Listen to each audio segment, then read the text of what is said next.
Good evening. All right, everybody, welcome back. Thanks ever so much for joining again. Hopefully you can hear me and see me. I just had a freeze there on my screen for a moment, but seems to be okay. No, Daniel, I'm not having this. There's definitely sound. Daniel Kirk, I see you. I saw this all building up in the chat. Don't think you can get me like that.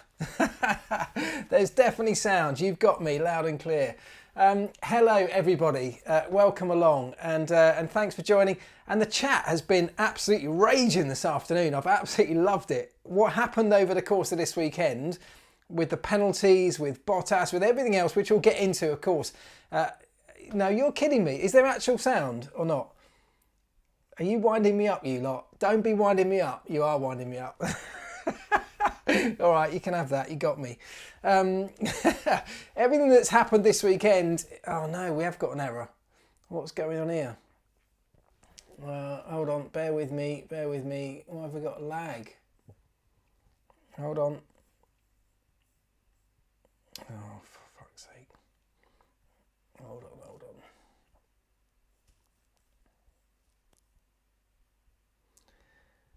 on. All right. Have you got me back? Sounds fine. Okay, well, I'm going to keep going, and if you get me, then great. If not, I'll just keep going anyway. The chat, as I was saying, is great, and was great today. It was raging all afternoon because the topics that have come up over the course of this weekend have been divisive, massively so. It's split opinion.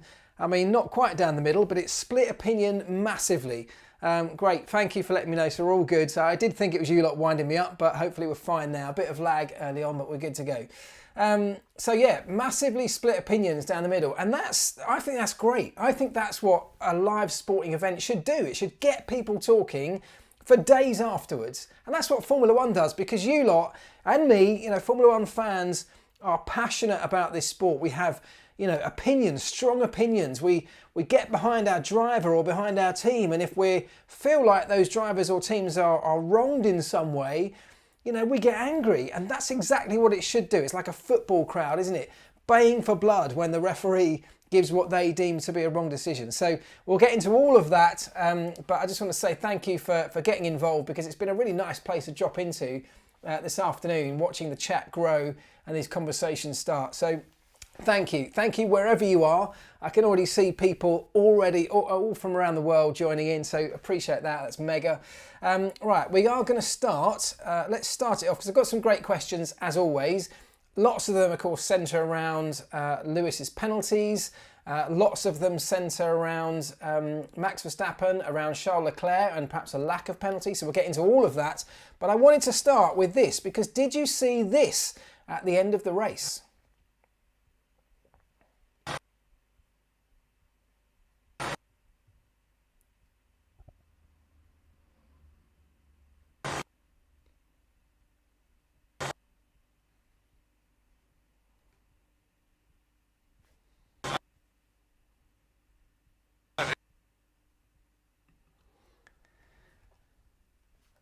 I'm not sure if that worked or not. We've got some massive lag for some reason. I'm not sure why that is. But anyway, I've shut everything down on my computer. We should be running straight off the cable. Sorry about the technical hitches. But you know what that Bottas message was all about. And it was directed at you lot. That was Valtteri Bottas, who I'm sure watches this live stream every Monday night. Was talking directly to you, the Bottas haters, about about your opinions of him, and I thought that was brilliant. Sorry, I know it didn't work. I know there was, for some reason, I got some massive lag. I presume it's at my end. But you know the clip that I just played. It was Valtteri Bottas, his radio message at the end of the race, which I believe was firmly directed at you lot. So there we go. I thought that was quite funny. All of the Bottas haters in the chat. And then I was going to say, did that silence you? Because he talked about silencing his critics. So let's start with this. Did Bottas silence any critics this weekend? He had a kind of, I guess, a relatively faultless Sunday. He did everything he needed to do. He won the race. He got the fastest lap. You can't ask for much more than that. But there are some fairly mitigating factors with that, aren't they? Lewis wasn't involved in that race in the same way that he otherwise would have been. Max Verstappen doesn't have a car that's necessarily capable of being, of competing against a Mercedes. So on that front, Valtteri Bottas, if he hadn't won that race, I think he'd have been very disappointed. So for me, he didn't silence his critics. He did as good as he could have done on Sunday. But if we wind it back to Saturday, he was massively outpaced by Lewis. He was even out-qualified by Max, which in a car that's inferior to his own is not good enough. So for me, much as I love the guy, and I do want to see him bring that fight, I want to see the fight go, closer to the end of the season. He didn't do enough for me, and I can already see that you lot are massively in agreement with that. And so, yes, you're absolutely right. If Bottas wants to stand out, if he wants to be taken seriously as a championship contender, he's got to do that on a weekend when Lewis is there with equal machinery, with an equal strategy, with equal opportunity. And you can say that, Lewis created that disadvantage for himself. He did that himself, didn't he, on Saturday, by messing up his Q2 lap, having that taken away, and therefore he put himself in that situation. So you can't blame Valtteri for that. Valtteri did the best he could do with what was put in front of him. It's just that we need to see that more regularly when there's a clear fight between the two of them, if he's got any hope of not just a championship, because I think this championship's, in my mind, is long gone, and I think in most people's, but if he's got any hope of ever taking it to Lewis over the next couple of years, he's got to do better than he's been doing recently. So there we go, that's my one. Lots of you saying fixed by Mika Salo. Now, I'll touch on this, but I don't want to get into it too much, because the whole Mika Salo thing, I'm sure you've seen it, flooding the internet with and Reddit and stuff like that, with people showing photos of Mika Salo in the steward's room with his phone on the desk as some kind of evidence. Now, I'm not saying, and for those who don't know, by the way, there's an allegation that Mika Salo, who's the driver steward this week, was sending messages to the Finnish TV broadcasters during the investigation into Lewis's infringement with his practice starts. So the commentators in Finland were supposedly getting information earlier than it was actually released to the world, and the allegation is that it was Mika Salo that was doing that. The reason I'm not going to get massively into it is because, there's no evidence to suggest this.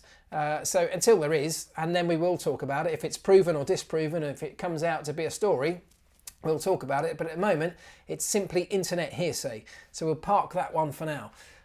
Right, let's move it on, because what we must do, of course, is talk about Lewis Hamilton. And I guess the big question that was on most people's lips was all around the penalties. So let's talk about the penalties for Lewis, how they impacted his race, how they came about, why they came about, should they have come about, and we'll kick it off because I'm sure most of you now know Lewis got those penalties after a radio call to his own team saying the grid box, or the slot where we're supposed to do the practice starts, is heavily rubbered in, i.e. everybody's been doing practice starts there, as they're instructed to, by the way, and therefore he didn't feel that was representative in terms of the grip on the surface that he would find when he got out to the grid. So he didn't think it was worth doing a practice start on a heavily rubbered in zone.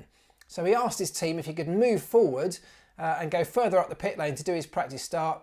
And then crucially, his team, Bono, came back and said, yes, you can do that. Affirmative when he was asked, yes, you can do that. Move further up the pit lane. So the question then that will kick us off is this one from Arsenal George, who says, why would the team tell Lewis it was okay to do something that it wasn't okay to do? And that's a fair question, isn't it? That's an absolutely valid question. Why did Bono say to Lewis Hamilton that, yes, it's fine for you to move further up the pit lane to do your practice starts, when actually it isn't? Well, to answer that question fully, we've got to get into why wasn't it okay, first of all, because Bono was responding on the fly to Lewis Hamilton's question. There's a lot of context that needs to be put in place around that. So let's have a look. Lots of you already chipping in on this one. VK, Michael Massey said there's no clear box. There we go. Let me see what else.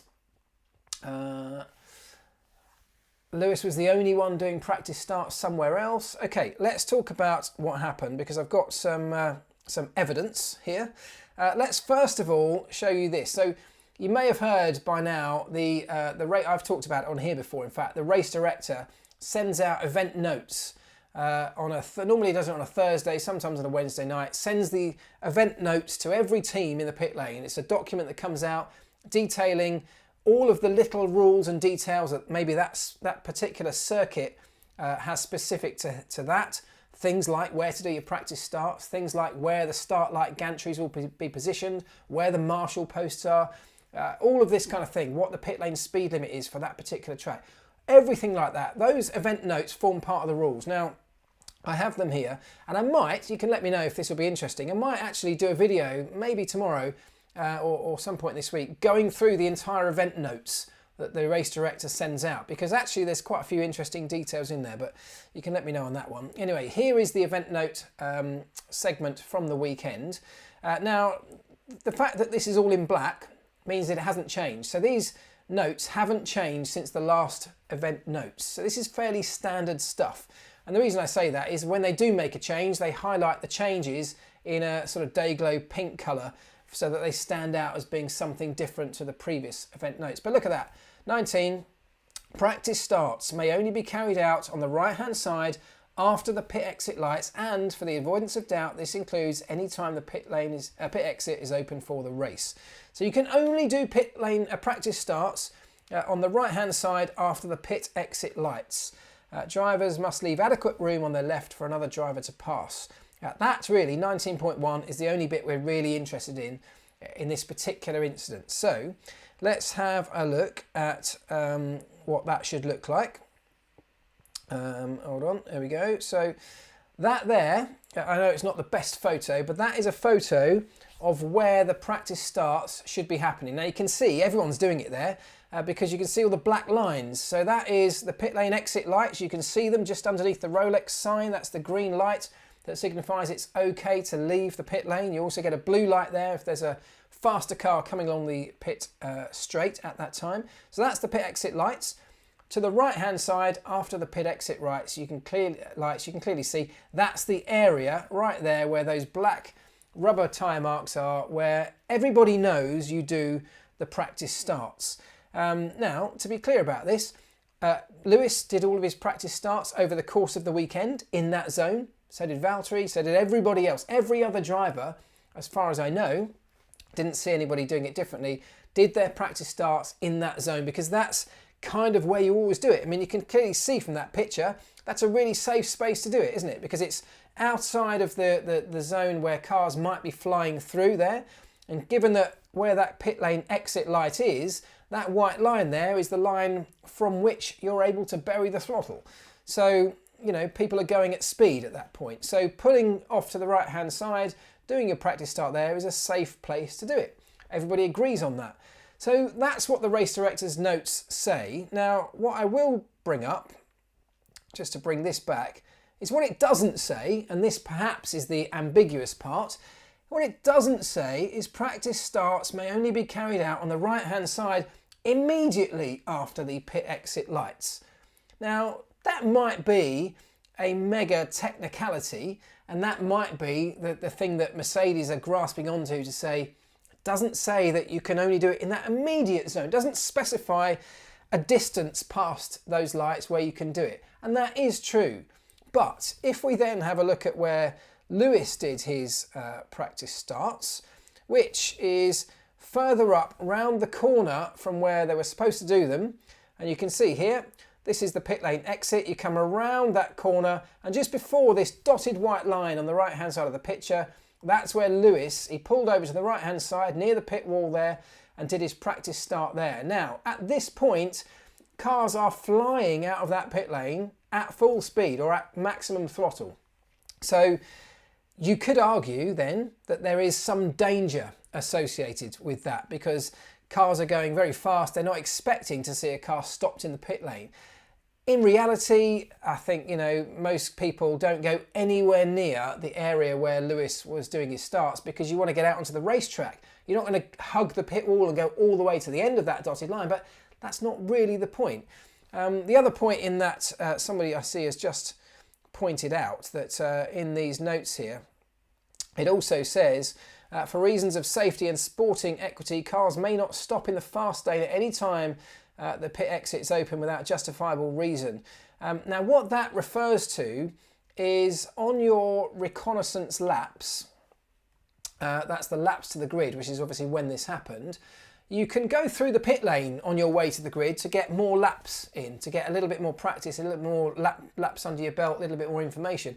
But if you do choose to go through the pit lane, you're not allowed to stop anywhere throughout the pit lane, in the fast lane of the pit lane. If you want to pull into your garage, you can. If you want to pull off to do the practice start, you also can. But you cannot stop in the fast lane. Now, what they're saying is that Lewis essentially did that as well. So they didn't note 19.2 in the steward's decision, only 19.1, because what they're saying is he stopped to do a practice start, which kind of is allowed within those that notification. It's just that he did it in the wrong place.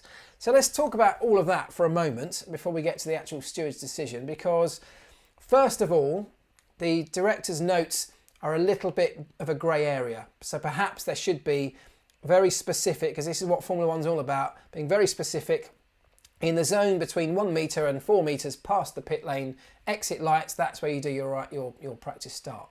But the truth is, these notes go to every team. They are then discussed in the team management meeting, which is on a Thursday afternoon at the racetrack. If anyone's got any questions, they bring them up. And the point is that every other driver and every other team, and in fact, including Lewis for the rest of the weekend, knew that that was where you do your practice starts, in that zone.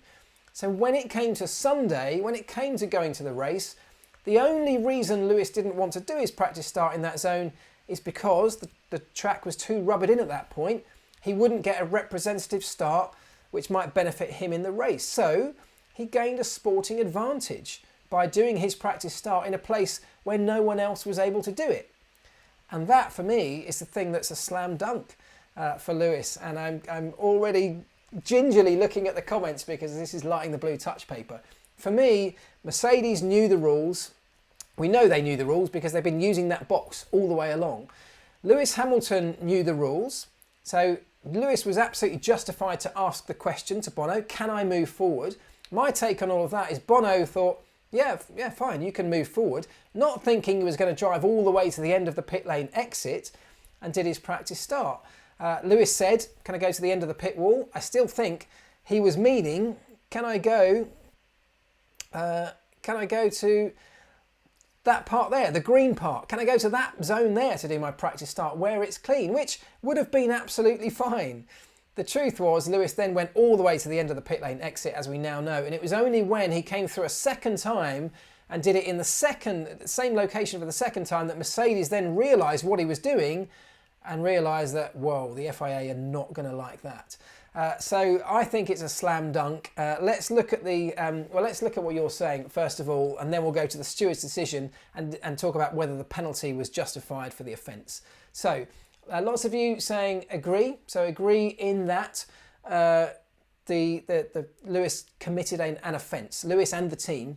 You know, you can't blame Lewis wholly for this. Lewis was looking for an advantage, but that's his job. He should be looking for an advantage. It's the team's job to then guide him to get an advantage, but staying within the rules. So a miscommunication between Lewis and his team about exactly what Lewis was thinking about where he was going to go was probably where this all fell apart for them.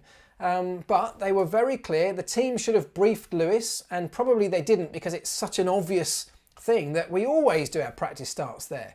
On some occasions, the circuit has an actual grid box painted to the right-hand side after the pit lane exit lights, but at this circuit it didn't. But that doesn't really matter because everyone knows that's where you do your start. So the rules, the wording of the rules could be tightened up, but the reality is Lewis was looking for an advantage. He got one because he was able to do his practice starts, which are absolutely crucial, by the way, in preparing for your race start in a much cleaner, much more representative location than everyone else was able to do it. So there we go. So lots of people agreeing with that. Varun Sambi says, to be fair, the rules need to be more precise. I think I would probably agree that they could be tightened up. The wording could be tightened up with that one. Lewis has to know too. Yeah, Lewis should know that as well. Clansome says, like and subscribe. Listen to that man. Thank you. Let me see. This is why he's world champion. He pushes the limits. Rules are open to interpretation. Well, As I say, I don't think you can blame Lewis for trying to push those limits and asking that question, but I think they got it wrong on this occasion. They're not school kids, they know the rules, Adam Elliott, absolutely, they should do. And the point was, Lewis was the only one of all 20 drivers to do that.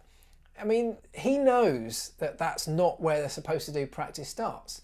So he's offloaded a little bit of blame by asking the team, but then there's this whole mess up, of course, in communication, which is quite un-Mercedes-like in normal circumstances. But you can go back to Monza, can't you, and say a very similar kind of thing happened, and it's un-Mercedes-like mistakes creeping in. Wishy-washy, as per normal with the regs. Okay, let's go to... lots of people talking about the penalty. So let's talk about the penalty, because what I've got here is the steward's decision. Here it is. So this is the steward's document after that incident. This is actually for the second of the two practice starts. They deemed them as two separate offences. So what they've said here is that he breached the International Sporting Code. When failing to follow the instructions contained in the event notes, as I've shown you, practice start location, and Article 36 of the sporting regulations.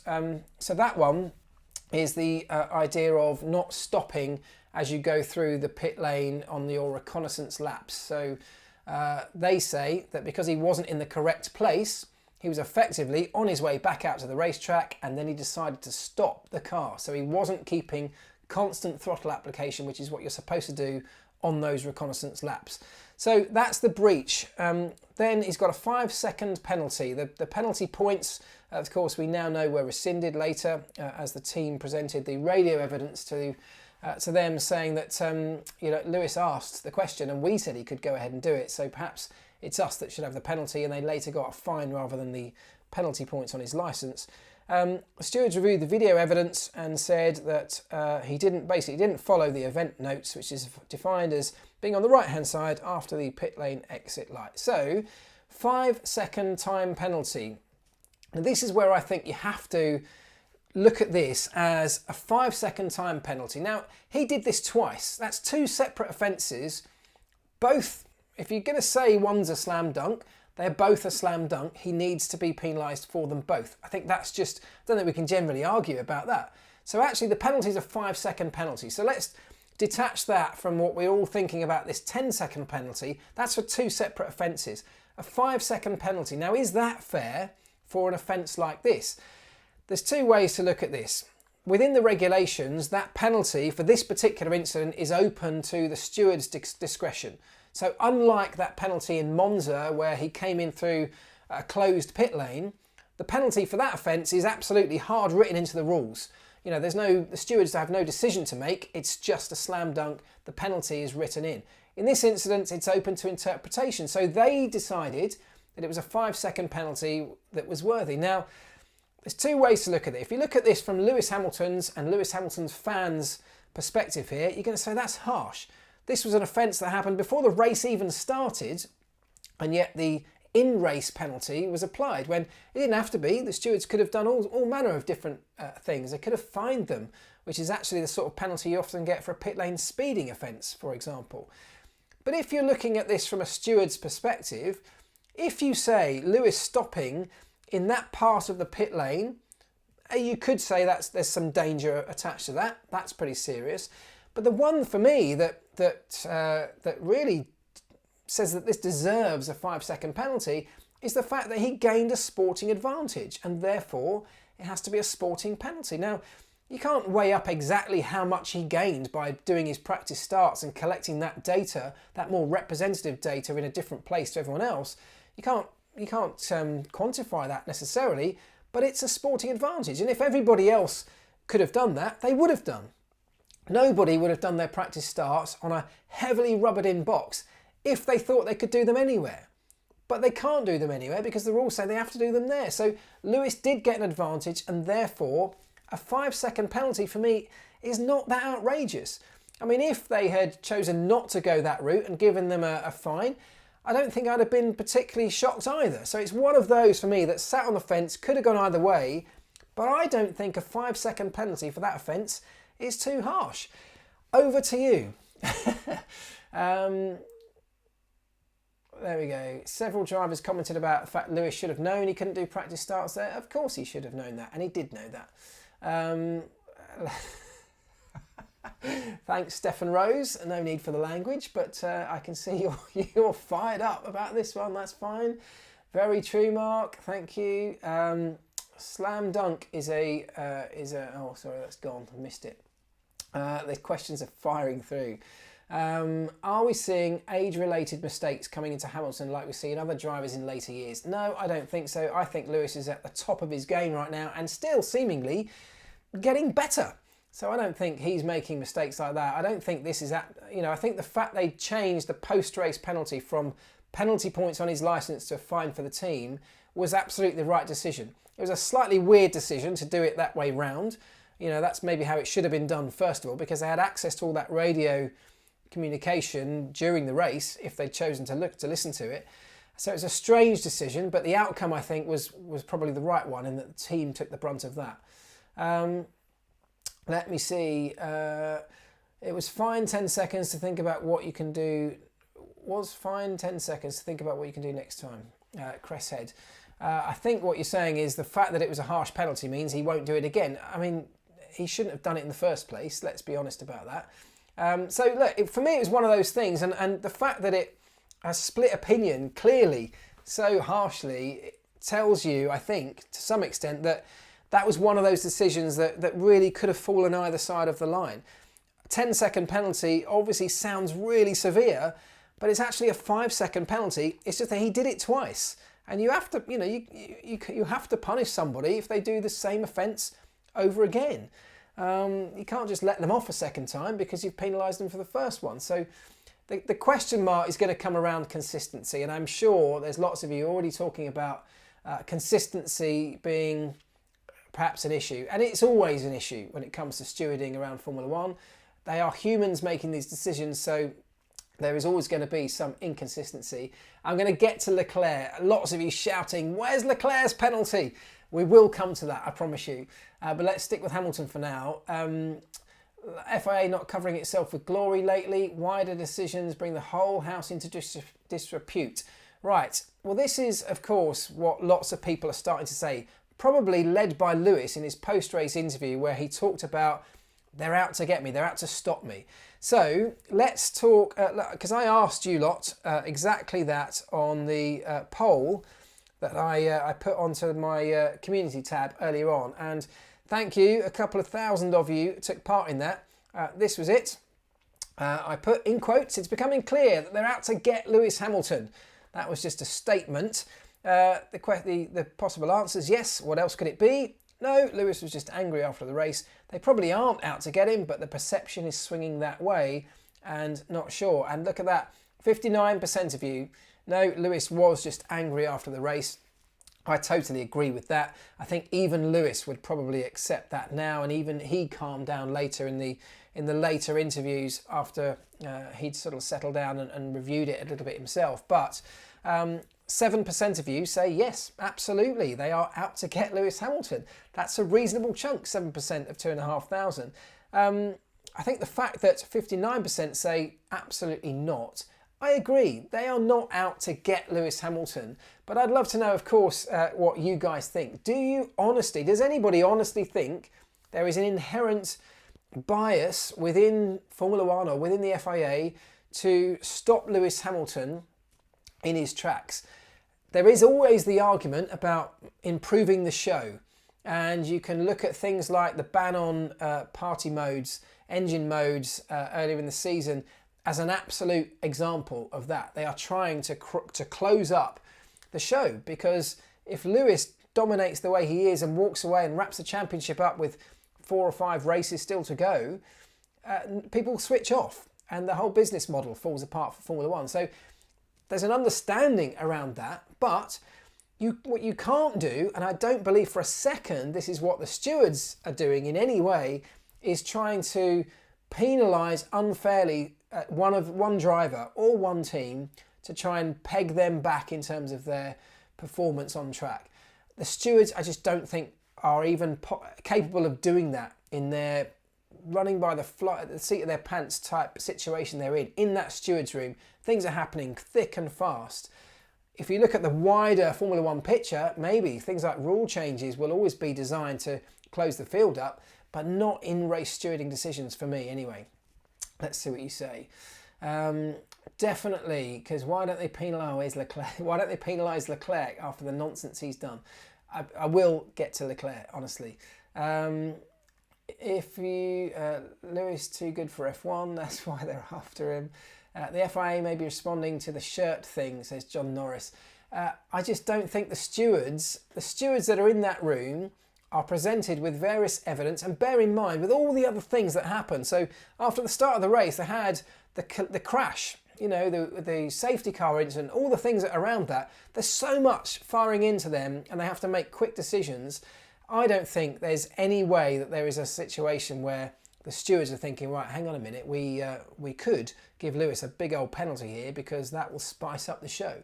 I think if Formula One chose to do something like that, that's different, but not the stewards. They're an independent body that are there. They're just normal guys reviewing evidence, making decisions. I hope you don't think that's a naive perspective, but I know a lot of these people, I know a lot of these stewards, and I just can't see that they're so proud of the decisions that they make and justifying those decisions that I can't see that there's any bias in that sense for me anyway. Right, let me see. Lots of conspiracy theories. Right, let me see. Gotta love Sarlo's response. Lewis looks for boundaries everywhere. He just happened to cross them a few times in a row. I agree with that, Edwin. I think Lewis is pushing the boundaries, which is what he should be doing. He goes across them every now and again, and therefore he should be penalised if he steps over them too far, just like any driver would. And this is the point. If another driver did the same offence and got a different penalty, well, then you've got an argument to say, right, maybe they are out to get Lewis, because clearly there's a same offence being penalised differently over the same weekend or even in the same season. That's not what's happening here. So let's come on to Leclerc then, because lots of you are using the Leclerc incident, saying, well, if Lewis is getting penalised like this, why didn't Leclerc get penalised for the Lance Stroll incident? So let's look at that one, because we've got a question on it, in fact. Oops, here we go. Hang on. Oh, what have I done here? Still haven't quite worked all this out, have I? Here we go. iRace Sim Paul says, did Charles deserve a penalty for hitting Stroll at the start?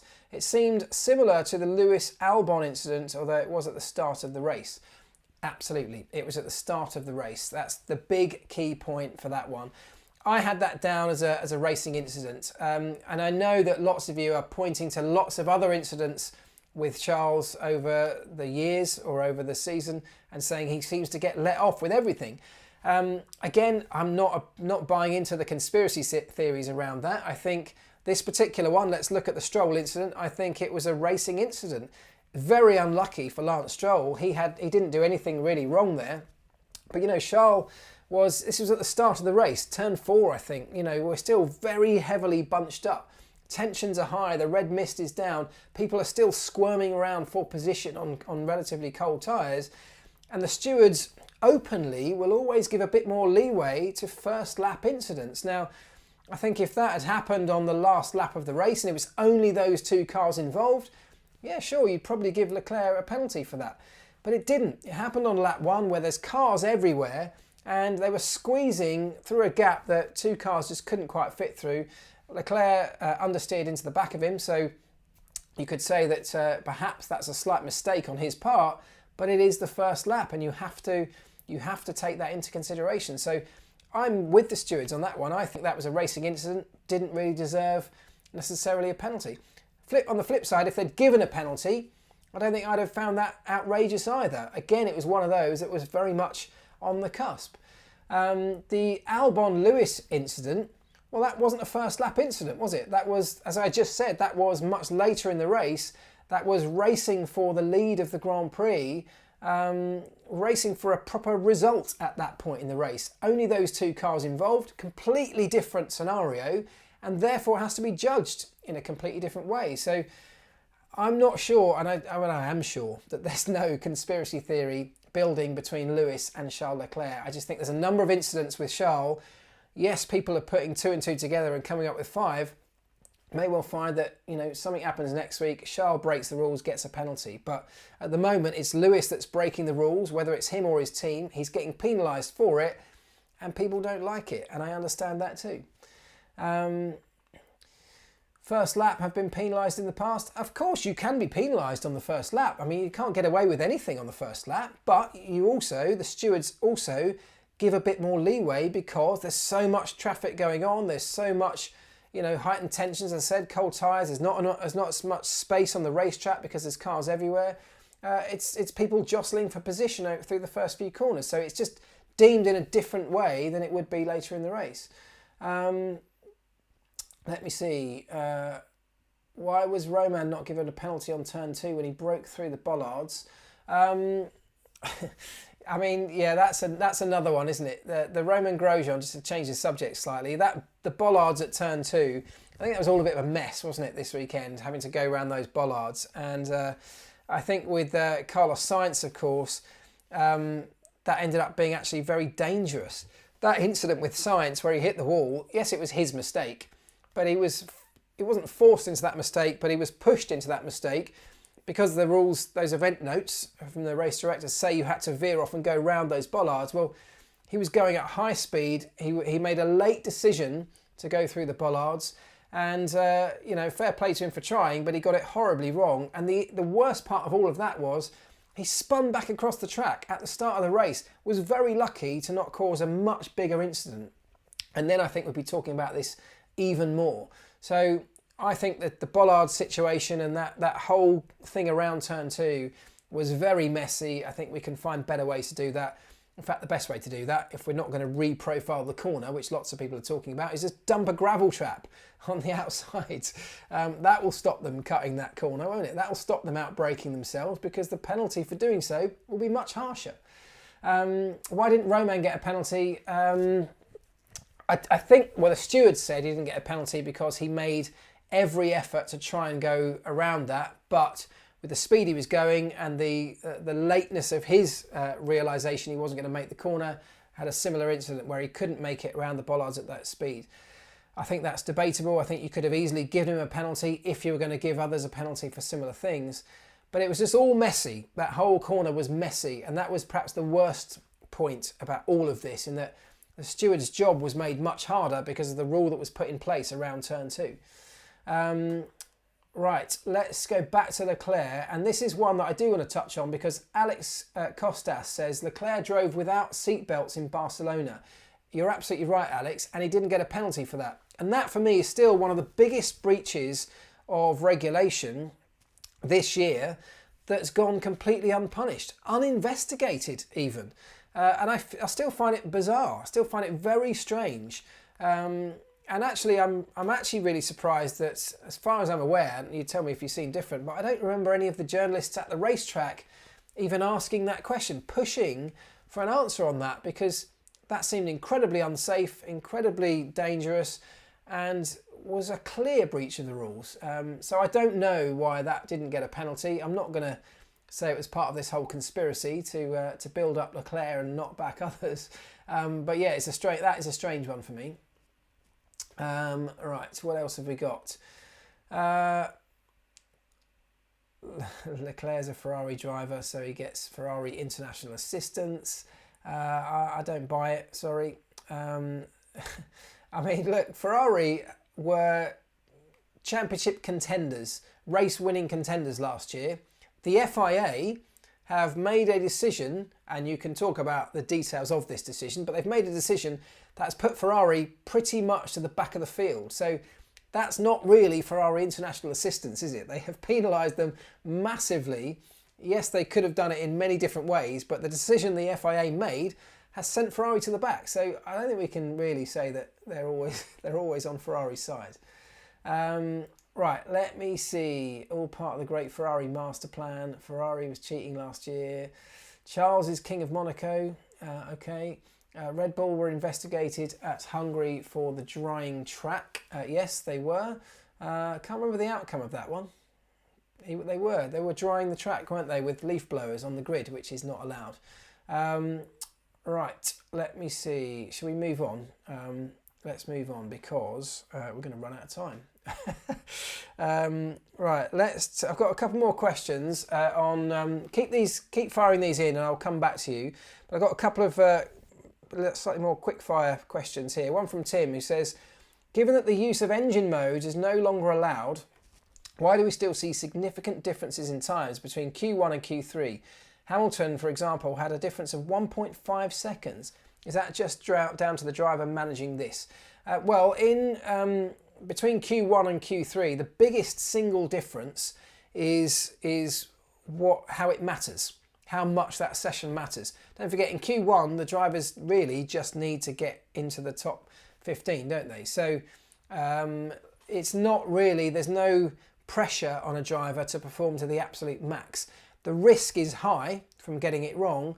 The reward is not so great. So you don't need to do that. Yes, you use it for a decent banker lap to start getting yourself built up towards your Q3 lap, but it's not important really.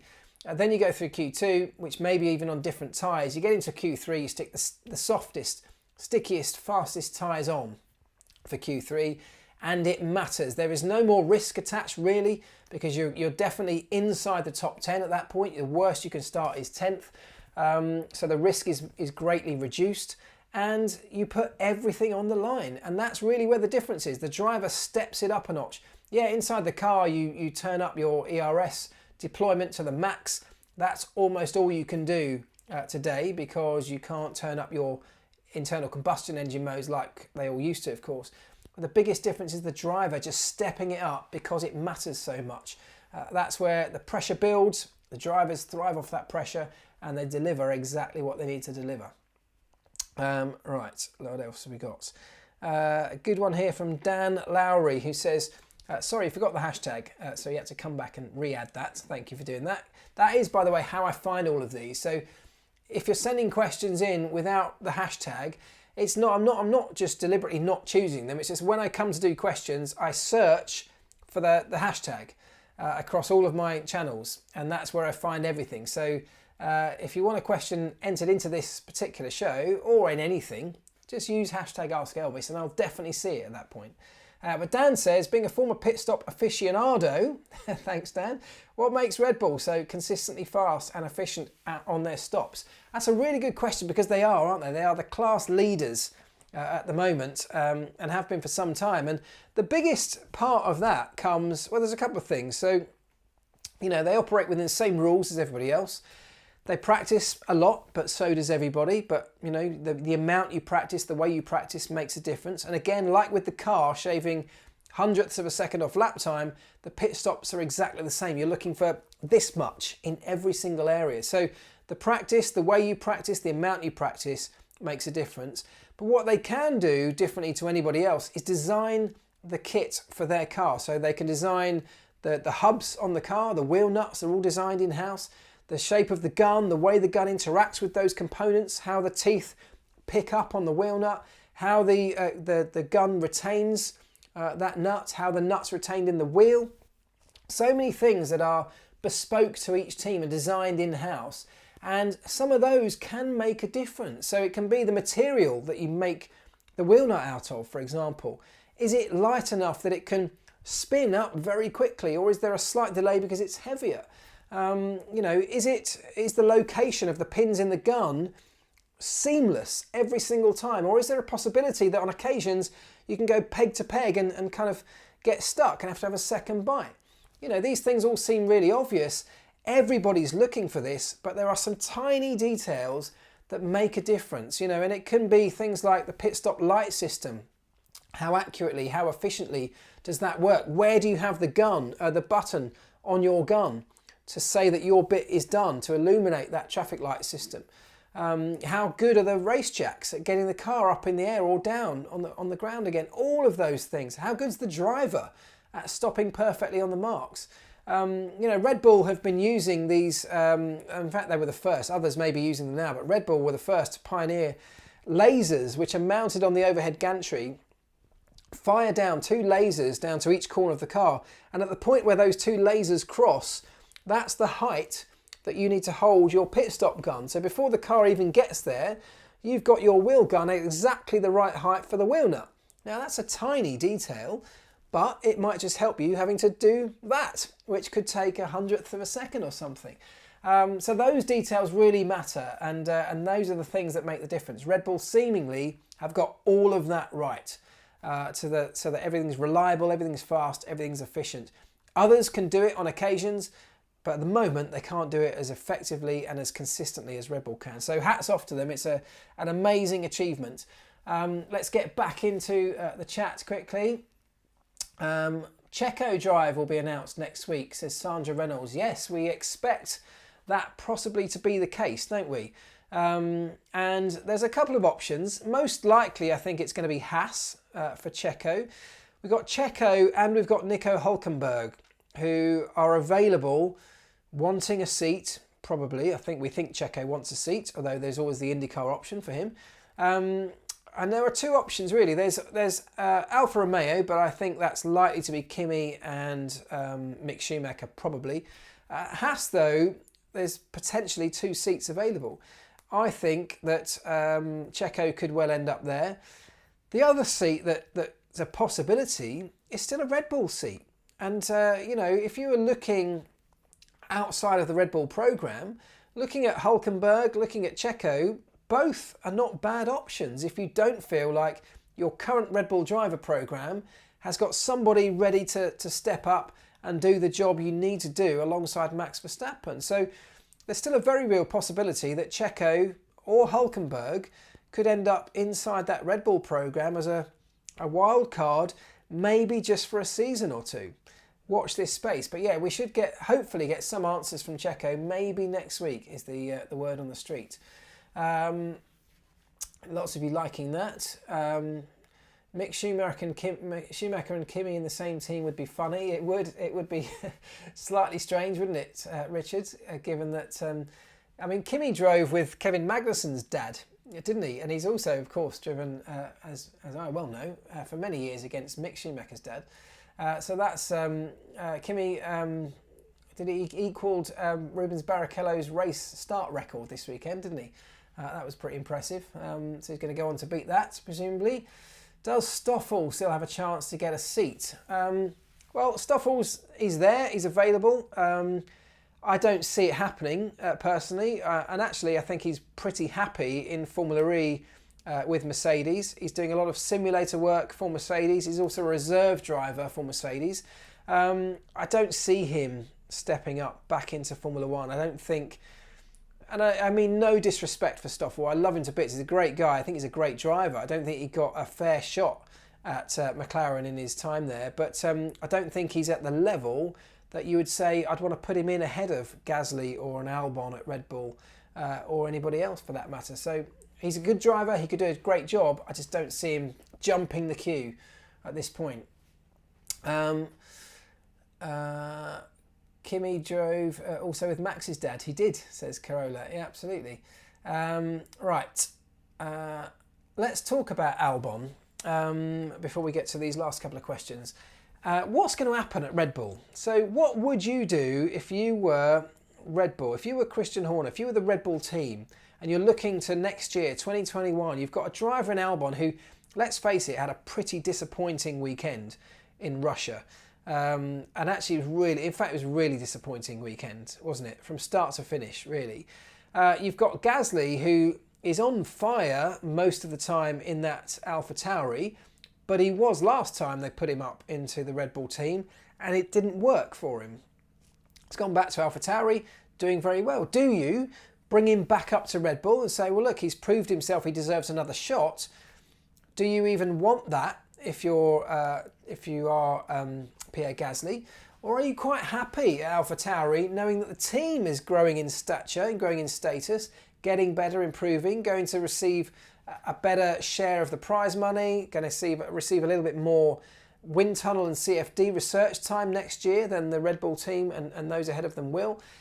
You know, is that team a team that's on the rise, and should he stay? So I think there's a real difficult question. Or if you're Red Bull, do you start to look outside of the Red Bull programme, as I said, for a Hülkenberg or a Checo?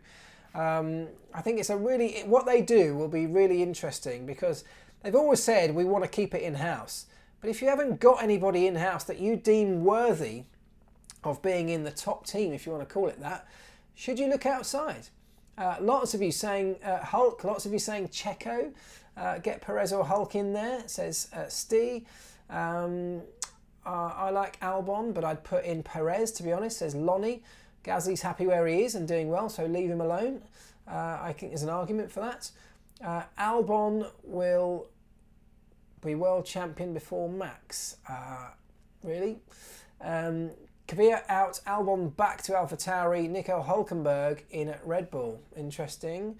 Red Bull need points, says Sandra Reynolds. They do need points, so they need somebody alongside Max who's able to be there getting similar types of results. When Max can't be there to challenge for podium places, they need Albon to be doing it. No mentions of George Russell. Well, the reason we haven't mentioned George is he's absolutely locked in, isn't he, at Williams for next year, and he's on a Mercedes contract. So I think it would take something to get him into a Red Bull. Bottas to Red Bull soapbox race. Don't start again. You heard the man. Come on, he was shouting at you lot post-race. Don't start that again. Hülkenberg to Red Bull. I think for me, I think Hülkenberg would be, or Checo to be fair, would be a great shout. But Hülkenberg has proved himself stepping into that Racing Point earlier this year. I think he did a great job. If you stuck him in a Red Bull, I think he'd be a really nice fit. I think he'd do a really solid job. But the thing is, all the drivers that have stepped up into that Red Bull, including Alex Albon, are great drivers. Pierre Gasly, great driver. Danny Kvyat was on form when they put him up into the Red Bull seat. So there's something about the Red Bull car or the Red Bull environment that means that these guys haven't been able to thrive, and actually they've suffered massively. So it may be that it's not as simple as just changing the driver, and actually that Red Bull need to change the environment for whichever driver comes in. Should they just stick with Alex Albon and give him that chance, change what's around him somehow, and give him the opportunity to thrive a little bit more? So that's another argument. Right. Checo's consistent, ideal for Red Bull. Yeah, I couldn't agree more. Hulkenberg probably will get along better with Max, maybe. Russell will be stuck in the Williams for a while. Well, we'll see about that. I think at some point, Russell has got to be able to step up to the Mercedes. And the thing that might make that decision for Mercedes is that whilst they don't necessarily want anybody upsetting the apple cart whilst Lewis is on this mission to become a 7-8-time world champion, and Bottas isn't doing that, what they will get upset with is if Bottas starts to fall outside of the top two. If you allow a Red Bull to sneak between Lewis and Valtteri, as happened in qualifying on Saturday, well then it becomes a problem, because you do need both of your drivers at the front to be able to fight. And I know Bottas managed to recover that off the start, but if that continually happens, they might start to look outside of Bottas and maybe towards George Russell at the top team there. Right, let's just get a couple of questions. What we got? 5 minutes. Let's fire another couple in here because we've got a couple of good quick fire ones. Paige Davis says, what happens to all the used tyres from F1? Good question. They actually get recycled. So they can't be used. In fact, as soon as they've been fitted to a car, or fitted to a wheel rim rather, they can't be reused. So we had that whole thing in Australia where everyone went to Australia and the race got canned. All of the tyres that had been fitted onto rims had to be scrapped. And the reason for that is they've gone through various temperature cycles. So they've left their temperature controlled environment, which is where they are stored at all times, which is where they travel in temperature controlled containers. As soon as they're out of that and they're in the world, they've been fitted to rims, then they are essentially used as far as Pirelli are concerned. So what happens to them, Paige, is they get recycled and they actually get ground up into little rubber pellets which get used as fuel. It gets burnt at incredibly high temperatures and it gets used in fuel for, I think it's a cement factory in Turkey, where they get used at the moment. And because they burn it at such high temperatures, it releases energy from them and doesn't create pollution. and therefore it's quite a good fuel source. But I know that Pirelli are looking at other ways to help, or to start thinking about recycling some of their used tyres, because they have so many of them. Using the fuel is great, but it also takes quite a bit of energy to burn those, so it's maybe not the most efficient way, and they are looking at other means to do that. So that's what happens to all of those tyres. Here's a good one from Zukax, who says, "Hey Mark, since the cars use all of their battery juice during quali, do they get recharged overnight or start the race empty?" They do get recharged. So the Parc Fermé rules, when the cars go into Parc Fermé in quali, you can't work on them essentially except for a list of jobs detailed in the sporting regulations. And one of those jobs is recharging or discharging the ERS battery. So they are allowed to do that. They're also allowed to do things like check oil levels.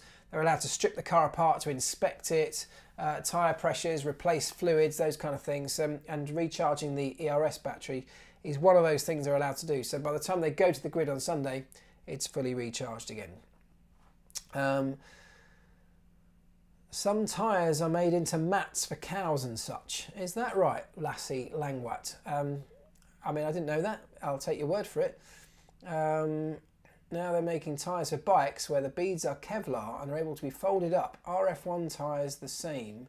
Can they be folded up? I don't think so, no. They're just too big.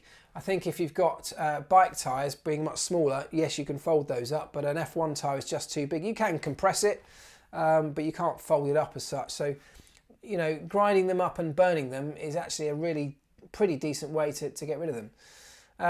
Right, we've got one more quick fire here, and then I'll see if you've got anything else. Laurent Vemol says, "I've seen that a lot of drivers wear knee pads. When I saw it for the first time, I thought this was for the corners, but the knee pads are directed into the centre. Why is that?" The answer to that is that they can smash their knees together going around the circuit. Their knees are very close to each other inside the car. The steering column, of course, goes down the middle, right down the roof of the chassis, but that's in between their legs.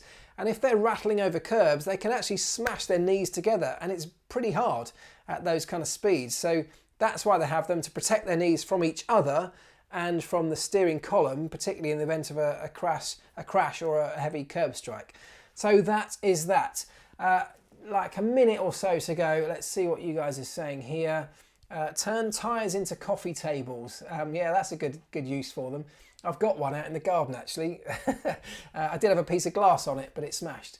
They make plant pots out of used tyres, do they? Well, there you go. That's a big old plant pot from a Formula 1 tyre.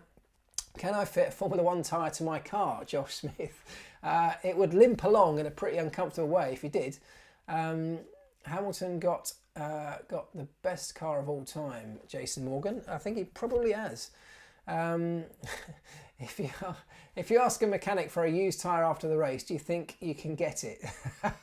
No, because all of the tyres, you may not know this might be interesting, all of the tyres are logged with a barcode which is laid up inside the sidewall of the tyre. So every single tyre that's produced by Pirelli has its own barcode, and there's a system where the scrutineers and Pirelli scan that, and it has the entire history of that tyre, where it was made, when it was made, who it's destined for, then of course how many laps it's done, all of those kind of things, which sessions it's been used in, and they all have to go back to Pirelli at the end of a weekend. So the team actually don't go away with any tyres, bar the travel tyres that the car rolls into a truck on. All of the race tyres go back to Pirelli at the end of a weekend. They get taken off the rims, so the teams can have the rims back to inspect them for cracks and clean them and all that sort of stuff. Pirelli get the tyres back to inspect those to make sure there's no issues, and then of course they go and recycle them. So no, you can't get one off a team member at the end of a race. It is 10 o'clock, folks. I'm going to have to leave it there, but thank you so much again. I've really enjoyed this one. I thought it was great. Rafi Chowdhury, Mark, do you plan to return to work in Formula 1 ever again? No. I say no. No, that's not the right way to say it. I have no immediate plans to work back in a Formula 1 team, if that's what you mean. But, I mean, I consider myself that I work in Formula 1 still. this is kind of what this is. I still work in Formula One. For the last few years, I've been travelling to most Grand Prix. In fact, last year was the first time I didn't attend a single Grand Prix in, I think, 20 years. That was a big shock to my system last year. So I would love to get back to some races, but I'm not going back to a team in the short term because I'm very happy doing what I'm doing. That's it. I'm going to stop there. Thank you so much, guys. Really, really appreciate it as ever. Great chat, great interaction. Keep it coming, and I will answer any more questions I can over the next couple of days. Maybe if you want it, let me know in the comments. I'll do a video about the race director's notes, explaining what they are. And then I've got more stuff coming over the course of this week. So have a good one, folks, and I'll see you soon. Ta-da!